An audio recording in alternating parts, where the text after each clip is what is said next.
welcome back to the channel. I know it's been about a week since I've made a video.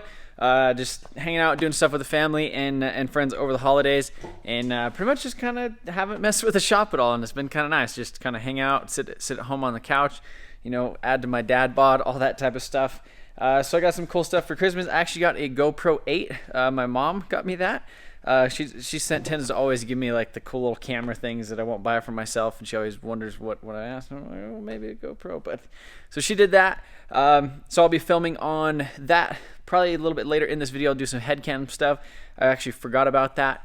Right now I'm actually filming on a brand new lens. It's a Sony 1018, so I'm assuming you could probably see more of me than just like this down. So that should be cool. But behind me, we actually have a huge pallet, and you guys are gonna have to take some guesses on what's actually in that pallet and what car it's gonna fix. But before we get started with this kind of update, like head cam, going over some stuff on the Mustang video, I did want to let you guys know that there is less than 4 days left to get yourself entered for a chance to win our 2017 WRX. 16,000 miles, coilovers, wheels, exhaust, and an intake. Basically stage 1 tune on it.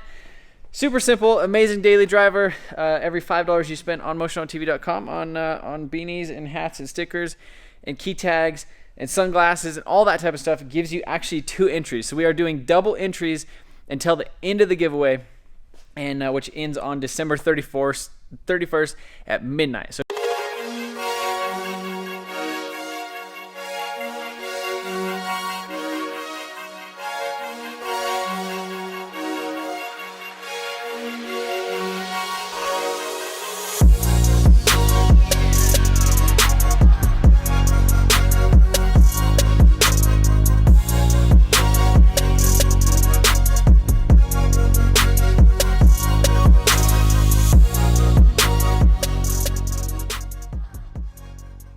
if you guys have not got entered for a chance to win our WRX, you guys are sleeping, and you need to wake up. I hope that's what it is. But super sick daily driver, clean title. I mean, it's an amazing car. It's literally like brand new, tinted windows.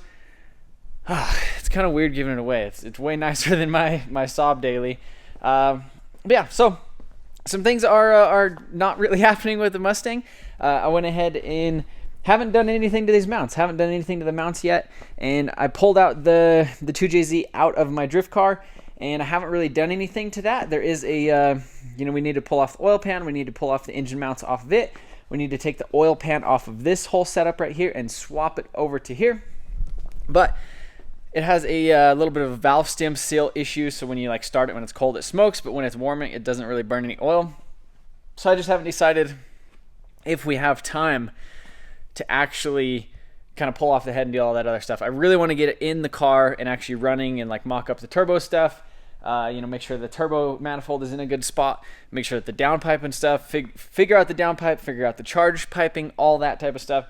There's just a lot of things. And last night I was like laying awake in bed, like I couldn't sleep because I was just thinking about all the stuff that we actually have to do for this Mustang. Started on the Mustang though, I did want to give you guys a little bit of an update on the Civic build. So as you guys know, we had we're working with JE and Wise Coast. We got their JE pistons. These are their Ultra Series pistons and their boost line rods that are actually going in the Civic. But I went ahead and the engine was super dirty, so I'd sent it to the machine shop, had them hot tank it, and had them hone it. And I went ahead and sent him the pistons as well and had him kind of double check the clearances and stuff on there. And he basically said that they're really loose.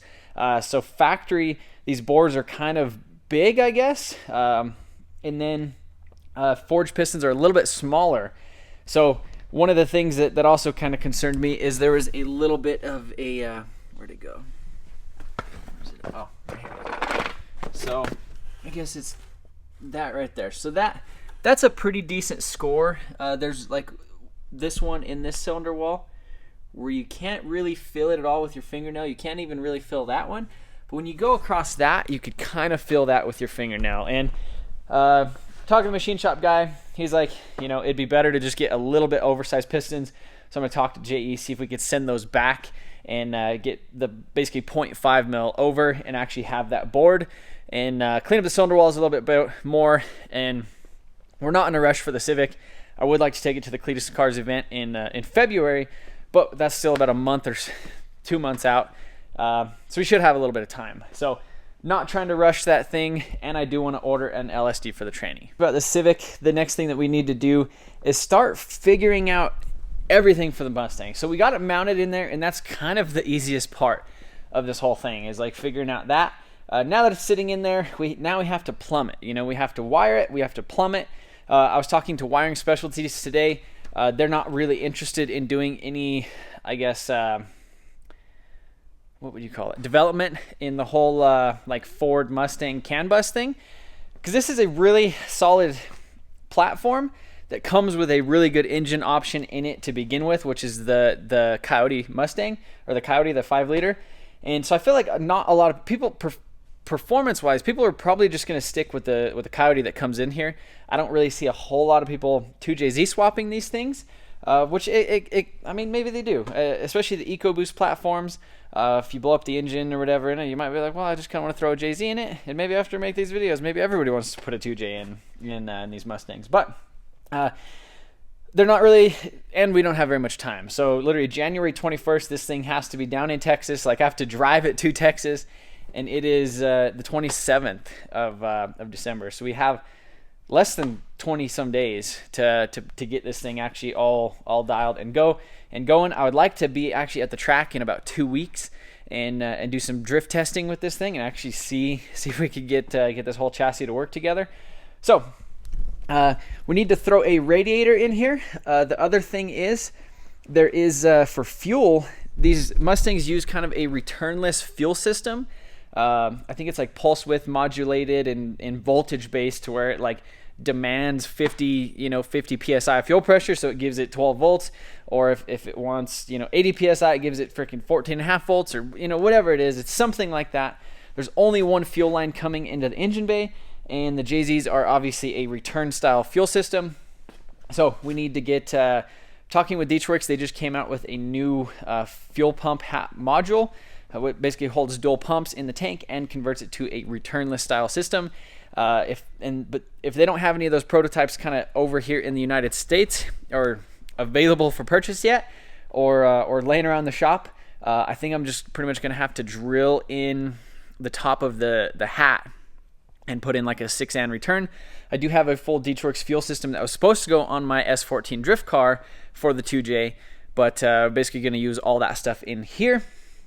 So yeah, the other thing is wiring this whole thing up. A lot of people have been talking, about like, how am I going to get these gauges working, and I kind of don't know, other than pretty much leave the factory ECU in here for the EcoBoost.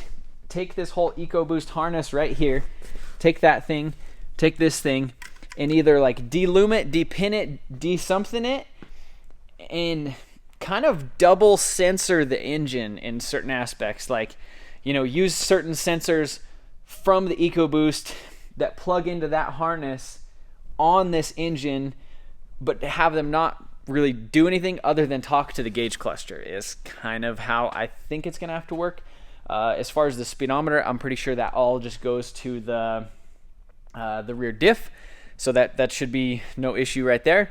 That stuff should all work. I don't know. Other than that, the shifter placement, that's another thing that we're kind of working out on right now. So I'm probably gonna have to cut the tunnel just a little bit if I use this shifter setup. That's pretty much where it would go. But if not, there is like the style of one that I have in my Supra. That one I think would actually put it a little bit closer. So that's an option too. Might have to steal that one out of there because I didn't really like it in there anyhow. So the next things kind of on the list for figuring out is actually a hydraulic handbrake, seats, seat rails, some rear suspension stuff, which I think I kind of have figured out. As far as all the bushings, I guess these things get some really nasty wheel hop unless you've kind of put like some solid bushings in there, and then this little kit that holds the subframe in the same spot, and then these vertical links, and then tow arms and camber arms, and I think I'm basically getting ready to order all of that stuff, but that's not a huge deal right now, but I do need to get it kind of on order. The other thing is an angle kit. So as you see down here, all stock, these things use a really weird, it's kind of like a double wishbone. It's like, I don't know how you explain it. It's like a double wishbone type of thing, where it basically has two ball joints on the bottom and it kind of pivots as it works. And I think it's good. I think it's a good setup, but just not for drifting, because all that stuff kind of binds together. So if you guys have heard me talk before, Shane Wally, he actually has a YouTube channel as well, but he put an LSX based giant freaking Garrett turbo on an S550 Mustang, pretty much like a pro level drift car that he built in his garage out of his house. And he's never done CAD or anything like that, but he's learning it right now, and is basically developing his whole angle kit. He made an angle kit, did tubular lower control arms, and basically modified the factory knuckle, but he put all of that information basically in a program and kind of designed the knuckle and everything, and got it all basically ready to go. He 3D printed it, and right now he's just working on actually getting it cut out of CNC billet aluminum, but we might not have it in time, so that's another issue. He was talking about actually, instead of doing billet aluminum, cutting it in, kind of having it like lasered or water jet out, and then welding the plates together, which would work as well. So just a lot of there's a lot of variables in this thing. I need wheels and tires. Oh man, I need a headlight. If anybody has a driver's side headlight, this thing is completely busted, and basically got it for free at the junkyard. It was just laying around and does not have the actual ballast in it, or the little HID thing. So in order to get it to work to pass the inspection, I had the old LED fog light that I just put in there and just wired to it so it looks like it has a headlight. I need to reinforce the motor mounts, engine mounts. We got to figure out a radiator, and I need to also figure out so the EcoBoost, it has this radiator on the, so the radiator on the top is a little bit shorter. So right here to right here is radiator, and then on the bottom there's a separate intercooler. Whereas in like a GT car, like a Mustang GT or a V6, this whole thing is radiator. So you can see these little stands where it kind of holds itself up right there, and that's for just the little EcoBoost radiator. But on the GT, the whole thing's a radiator. And JZs inherently are pretty hot. They run pretty hot. So I'm just trying to decide if I should actually go with a Mustang GT style radiator, like the full size one, or if I should try to do an EcoBoost style one, upgraded, and then still run that intercooler on the bottom. So they have upgraded intercoolers that run on the bottom. They have upgraded radiators that are fully aluminum and a lot thicker. But I don't want this thing to overheat and do a bunch of crazy stuff. I want it to be nice and cool on the track, and allow me to actually hot lap and do a bunch of crazy stuff. But I really like the packaging of this. This is really nice. You got the factory fans, the wiring and everything that would literally plug right in. And then all I'd have to do is just run some intercooler pipes just straight down there to the bottom, and that would be good to go. So the other option is GT radiator and then kind of a front mount style intercooler. So those are all the things, I guess. So fuel system, radiator, all that other crap that I pretty much mentioned, and then we should have an JZ based S550 Mustang. If you guys have any suggestions on parts and stuff you think I should use, I think that are definitely suggestions. I'm talking to Sicky right now. They actually make a super sick handbrake that like bolts to the factory tunnel, and was in a SEMA car, but they actually haven't released it to the public yet because they haven't got a couple of the pieces completed, but they have a prototype laying around. I'm trying to bug them to let me get that. So we'll see how well that works. But yeah, there's so much stuff I feel like we got to do, and the other thing is the ABS. I don't know what ABS things are gonna do, and I ordered a clutch pedal. That was the other thing. Clutch pedal is a super big deal because it has like this weird quick connect adapter for the whole clutch system. So I'm not. I basically had to search and do a bunch of stuff online. Figured it out. Got like the little quick connect to a stainless line, a braided line, so that way I could adapt it to all the internal slave stuff in this tranny right here. So I think that's a pretty big ramble. That was a really big ramble on this whole thing, but super excited about this thing. I'm getting like pretty stressed out. I don't even know why I'm stressed out about it. I just need to like order parts and do it. But just the holidays, I should have ordered parts last week. But and then even today, I've basically sat in my office for like 3 hours, just like looking at parts, ordering parts, calling companies, trying to figure stuff out. And it's like a lot of the people like aren't actually at work. You know, everybody's basically out until Monday. So I think that's it. I'm gonna start mocking some other stuff up on here, and we'll see how far we get. Sorry about that big ramble, but it just, you know, there's so many things that need to go in this, and I just feel like I kind of need to explain them. So other than that, I'm gonna stick the radiator in here and get some measurements. We are on the head. So I've been really wanting to test out this whole GoPro head footage type of stuff for a little while now, and I think that's kind of what we're gonna be doing. So we're gonna throw the radiator in there real quick, kind of look at a couple things. Oh, look at that, condenser's falling off. How sick would that be to have like working AC in this thing? Oh look, it's leaking. You guys are gonna have to let me know how the audio is on here too, because it'd be nice if the audio was like really nice, but I guess we'll see.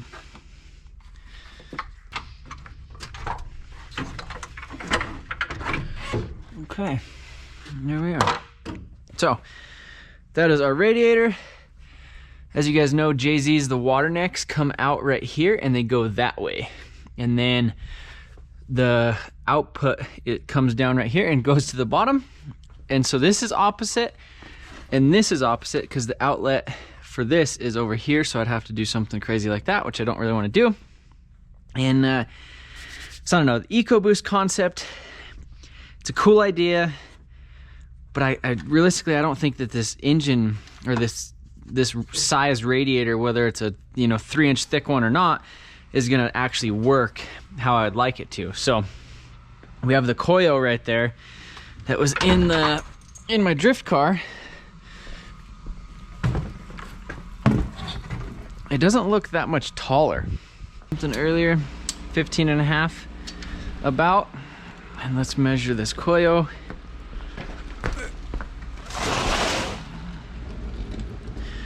Obviously bigger, but so we have that. It's about 18 inches. But all the water housings and everything are on the correct side. And if we pulled off this intercooler and we had 18 inches, let's yank this thing off of there. I think it's actually mounted to the radiator. So I thought this was kind of on, I guess, its own pedestal, but it's not. So this is our EcoBoost intercooler, which sits down there.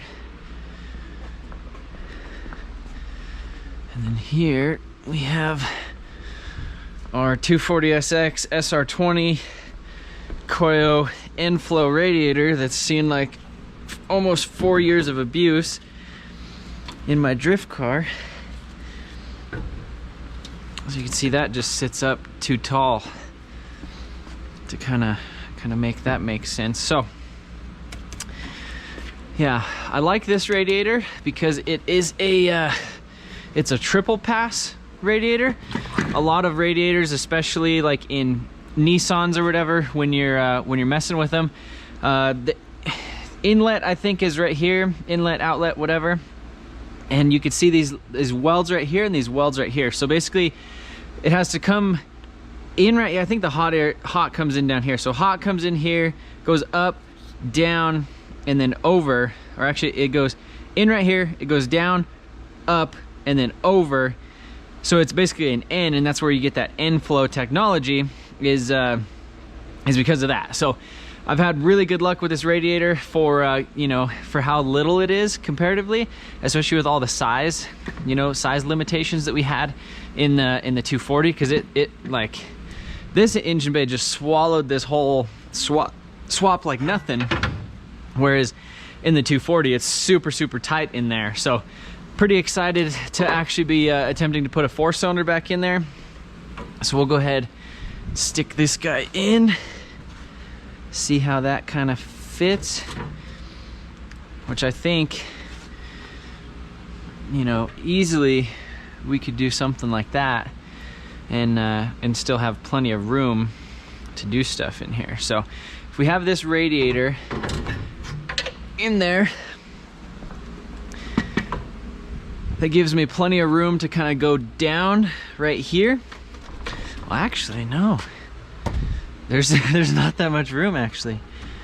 Man, I thought there was gonna be more, but I guess it almost doesn't matter, because look at how much room we have in between here and here. So if I wanted, I could take the radiator and stick the radiator right here, and I could stick an intercooler just right there in front of it and not have any issues with it. So we were playing with intercoolers a little bit ago, boxes. So this is a 3-inch intercooler, something similar to probably what I'd put in there. So I could take this 3-inch intercooler right here, put it pretty much right there, right here, look at that, and just mount it right there. So I can mount that the intercooler right here and the radiator right behind it, and I think we'd be good. And then I could basically 90 off of this, 90 off of that, and just go straight back, you know, out of the inlet right here and into the intake manifold right there. So I think that's a pretty good plan. If I could get another triple pass style radiator that's actually taller, that would be good, because this one doesn't sit down and take advantage of the full length that we have. But I think we kind of figured that out just right now. We got some live action figuring that stuff out. So initially my plans today were to do some stuff with this and kind of redo that and swap the oil pans, but I don't think that's actually going to happen tonight, just due to some other stuff that's kind of been going on behind the scenes, trying to get some Facebook ads and stuff up for the whole giveaway stuff, just because we are doing double entries. We have less than 3 days left, 3 complete days or 4 days left of this thing, of the giveaway. So the other seats, I really need to figure out seats. So that Sicky handbrake pretty much mounts like right here, is kind of where it seems like it would go, and that seems like a pretty good spot. As you guys know, I like to drive one-handed anyhow, and I was looking up some shifter options earlier. I have the GK Tech shifter in my Supra, and I don't really like it. So I thought about pulling that out of there and actually getting like a serial 9 one to put in here. Those ones are a little bit better quality, and I guess they shift a little bit better. Or get the serial 9 one and put it in here and just leave my Supra the way it is for now, and do some swap stuff with it eventually. So. All right, so you guys are gonna have to let me know what you think is behind me in that big box. I think it's probably the largest Christmas present I've actually received, but it's actually from myself to myself, I guess, in certain aspects. But it's gonna cost some work for me. So hopefully you guys enjoyed the little update on the Civic. Again, we're not in a crazy rush to get that thing done. So we'll just try to get some oversized pistons coming for that block. And then we're gonna push that thing freaking to the moon. Probably get a LSD for the tranny too. Mustang stuff, I ordered some stuff for it today, so those parts should be coming in very soon. And if you guys have got yourself entered for a chance to win the WRX, I really appreciate it. That helps the channel more than you guys know. The ad rev and everything on YouTube is just, literally, it's weird right now. Like, everybody's talking about adpocalypse like last year. And I was looking at it, I'm like, oh, what's wrong with that? And then now this year, it's like, I think it's like happening to me, and it's pretty much happening to everybody. But I think just ad rates in general are just like going down. So it's just interesting how that all works. You have like more views, but you get less. So that's where this giveaways and stuff really do go to support the channel. And I don't go crazy spending it on stupid stuff. I try to build like cool stuff for the channel and do cool things that hopefully you guys enjoy. So Again, really appreciate that. There's been a couple little delays with our local screen printer just due to the holiday season, but they're going to be back on Monday, basically knocking out pretty much our final orders and stuff. And the giveaway ends on Wednesday night, December 31st at midnight Mountain Standard Time, and we are doing double entries. So be sure, don't sleep. I'll do the Tommy F yeah thing. You guys are sleeping if you guys haven't gotten entered for a chance to win this thing. Super sick daily driver. I mean, I kind of feel silly for not driving it. I've had this thing almost a year, and I've only put like 1,500 miles on it. But appreciate you guys watching, and we'll see you guys later.